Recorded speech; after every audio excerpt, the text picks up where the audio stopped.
Champions presents the featured bout of the evening, brought to you by TGB Promotions and Showtime, sponsored by Geico.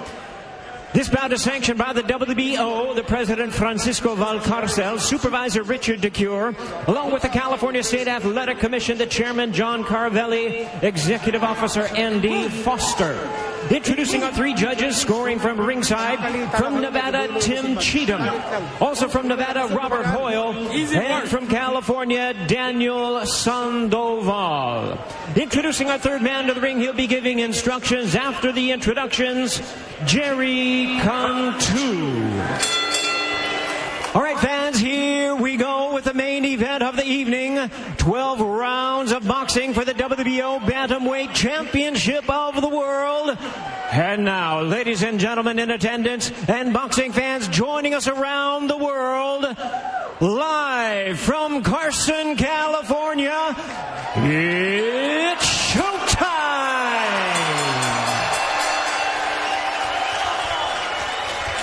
Introducing to you first on my left, fighting out of the blue corner, wearing gold trunks with white trim, fighting out of Miami, Florida, by way of Santiago de Cuba.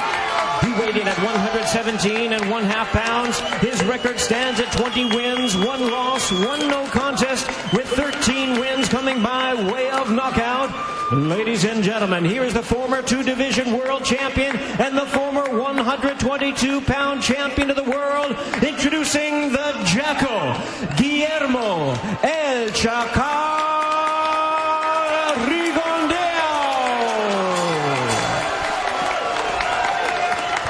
And his opponent across the ring is the defending world champion, fighting out of the red corner, wearing silver trunks with orange trim, hailing from Ormoc City, Leyte in the Philippines.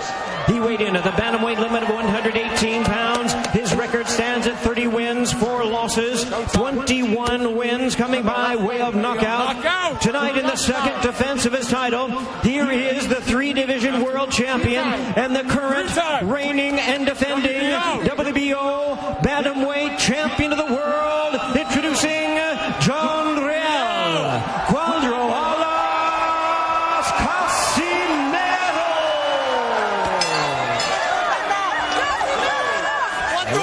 Referee in charge now to give instructions, Ray Corona. Jerry Cantu.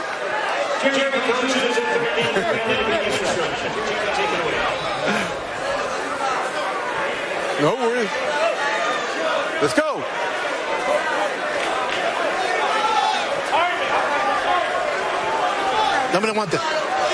Gentlemen, you are giving your instructions in the dressing room. Estás recibiendo sus instrucciones en el camerino. Touch him up. Referee Jerry Cantu, 19 years pro experience, working his 475th professional fight. Rigondeaux said the Casimero's knocked out 6 guys in a row, but none of them are in the same class as me.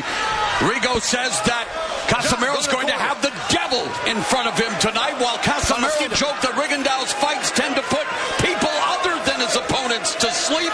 He says, quote, "Don't run, I want to fight." The bell and round 1, the belt holder, Casimero. He is in the silver with orange trim, the challenger Rigondeaux in the white and gold. Casimero says he believes his work rate is going to help him here. Now, he threw 60 punches per round in his last fight against Duke Mike, but normally he only averages 39 per round. We'll see which Casimero shows up. And Rigondeaux, a master counter puncher, and we just saw a display of that early, Abner, with the left. Yeah, and because Casimero's point, you know, he can't get discouraged. He's going to be doing a lot of missing tonight, especially to get a defensive fighter like Rigondeaux. So, but he's got to keep the pedal to the metal. He's got to put the pressure and break down an older Rigondeaux. Casimero went so far as to say he'd get him out by the 3rd round. Our first fight, Watch your head. well, it lasted until the 2nd round. Our second one went, unfortunately, only 16 seconds due to a no decision. Here we are, 1 minute gone in our much-anticipated main event. I like what Casimero did right there with the hook. He knows that Rigondeaux is going to be taking that step to his left. So what do? You throw that left. You don't let him out. Rigondeaux in his last fight started out round 1 against Solis, brawling on the inside. Tonight, he's starting out with lateral movement, which for him, of course, is a better move.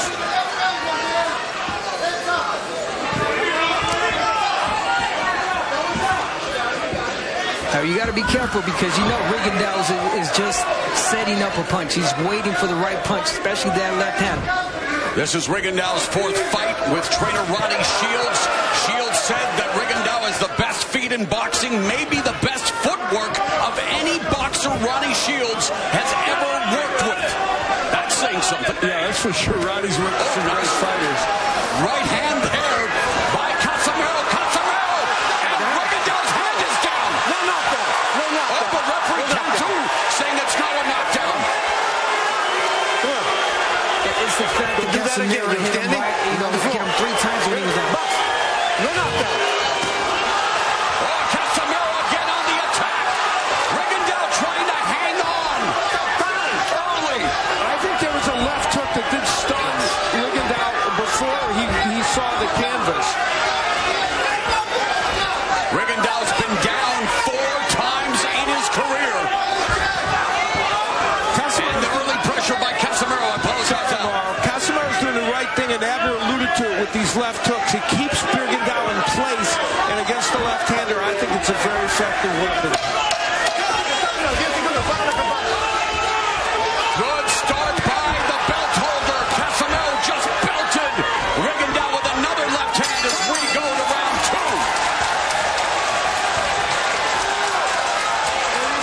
2. Feet don't fail me now.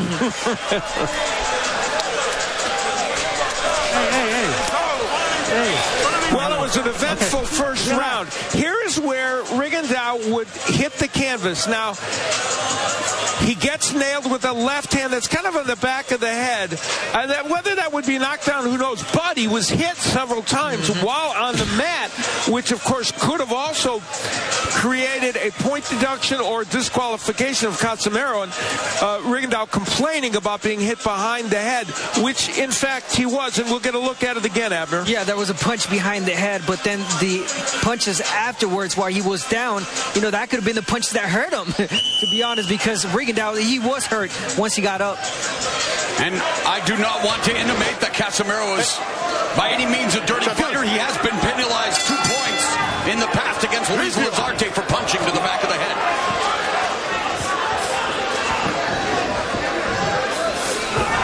And Rigondeaux not quite down, but again, ancient history already, Al. This is round number 2.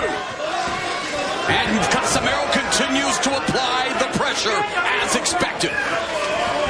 Yeah, look at that pressure that Casimero's giving. But then again, Rigondeaux is not throwing that jab to stop Casimero from coming in. And Casimero unloading that right uppercut. Oh, there's a sniper-like straight left hand down the middle by Rigondeaux. He is always dangerous with that counter left, whether it's an uppercut or a straight left. And Casimero, while he's emboldened here early in this fight, needs to remember that. Rigondeaux's only loss came against Vasily Lomachenko, the only pro matchup in boxing history, pairing 2-time Olympic gold medalists. The fight took place at 130, well over Rigondeaux's best weight. In fact, he thinks his best weight is the one he's competing in right now. Time will tell. And boy, another beautifully executed left hand by Rigondeaux. That's 2 in a row. When you look at the tempo now, Casimero being more relaxed. He's not going in as crazy as he was in the early rounds. And that footwork now on display by Rigondeaux. A minute and a half gone here in the second. Counter right upstairs by Rigondeaux. This is more movement early than I would have anticipated from Rigondeaux. And the question you have to ask yourself is, can he continue this throughout the entire fight? And was it because of what we witnessed in that first round by Casimero? The pressure that he put on? So, you know why? Because he started it right at the beginning. So I think he had this in mind. A minute left in the second. It's getting the respect, Rigondeaux, he got the respect right now.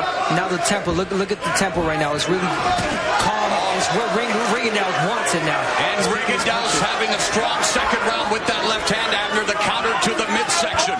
See, he's got more time to think now. Yep. He's in the outside. He's waiting for the right time. Oh, beautiful lead left hook to the liver by Casimero.